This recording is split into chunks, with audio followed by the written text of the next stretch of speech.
कर्तरी प्रयोग.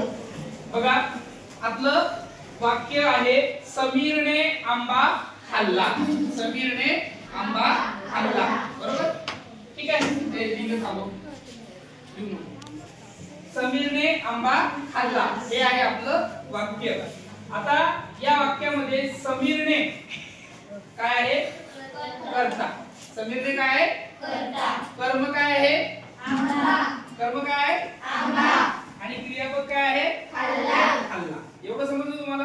हो. समीरने कर्ता, आंबा कर्म आणि खाल्ला क्रियापद. आता आपलं मूळ वाक्य काय आहे? समीरने आंबा खाल्ला.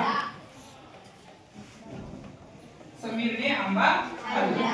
आता आपल्याला जेव्हा आपण कर्तरी प्रयोग अभ्यासत होतो तेव्हा कर्त्याच्या लिंग वचन पुरुषाप्रमाणे आपल्याला काय करत होतो? आपण बदल करत होतो. त्यानुसार क्रियापद बदलत होतो. आता आपल्याला कर्माच्या लिंग आणि वचनानुसार काय करायचं आहे? क्रियापद बदलून बघायचं आहे. जसं की आता समीरने, आता इथं वाक्य काय होतं? समीरने आंबा खाल्ला. आता आपल्याला कर्म कोणता आहे? आंबा. ते बदलवायचं आहे. आता आपण आंब्याच्या जागी काय घेऊ? इथं चिंच. आता समीरने चिंच खाल्ली. इथं खाल्ला होता क्रियापद, इथं काय झालं? खाल्ली. म्हणजे कर्म जर बदलवलं आपण, आंब्याच्या जागी चिंच घेतली तर काय झालं? क्रियापद बदललं. म्हणजे काय केलं आपण? लिंग बदल केला. म्हणजे हे सुद्धा कर्मणी प्रयोगामध्ये बसते.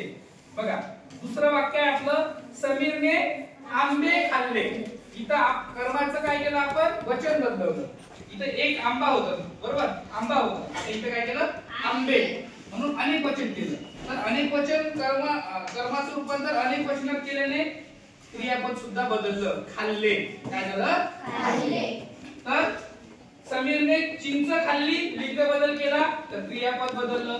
समीरने आंबे खाल्ले, वचन बदल केला तर क्रियापद बदललं. म्हणून हे उदाहरण कर्मणी प्रयोगाचं उदाहरण आहे किंवा कर्मणी प्रयोग इथं होतो. कर्मणी प्रयोग ओळखण्याच्या दोन खुणा आहेत.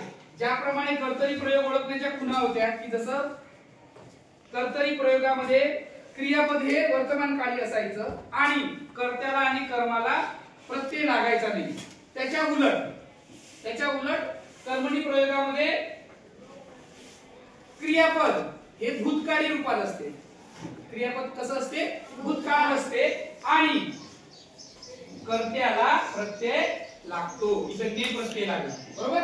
इथं ने प्रत्यय लागतो. हे ओळखण्याच्या खुणा. ठीक आहे.